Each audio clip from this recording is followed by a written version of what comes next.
Welcome to our channel. Today we how to transfer OneDrive files to SharePoint with permissions intact step by step clearly.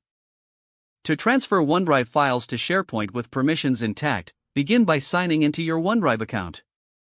Locate the files or folders you want to transfer. Select the items you wish to move. Right-click on the selected files or folders. Choose the download option to save them to your local device. Once the files are downloaded, open your SharePoint site.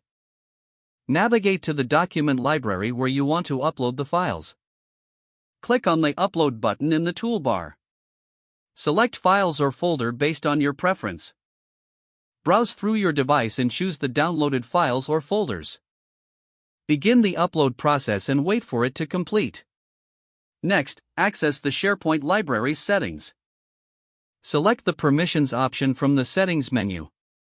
Verify and adjust permissions as necessary for the uploaded files. If you need to replicate existing OneDrive permissions, review them before moving files. After confirming permissions in OneDrive, set them on SharePoint accordingly.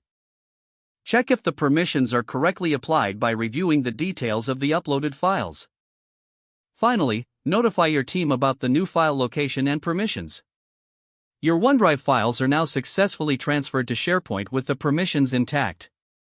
If the page does not load, refresh the browser or try again in a private or incognito window.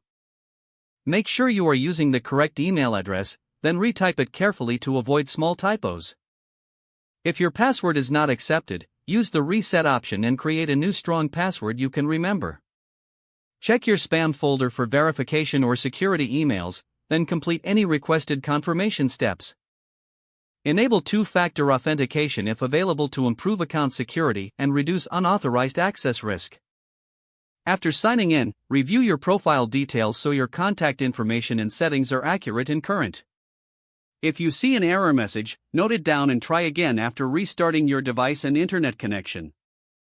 Log out when you finish, especially on shared devices, to keep your account and payment information secure. If the page does not load, refresh the browser or try again in a private or incognito window. Don't forget to like this video and subscribe to our channel for more step-by-step tech guides.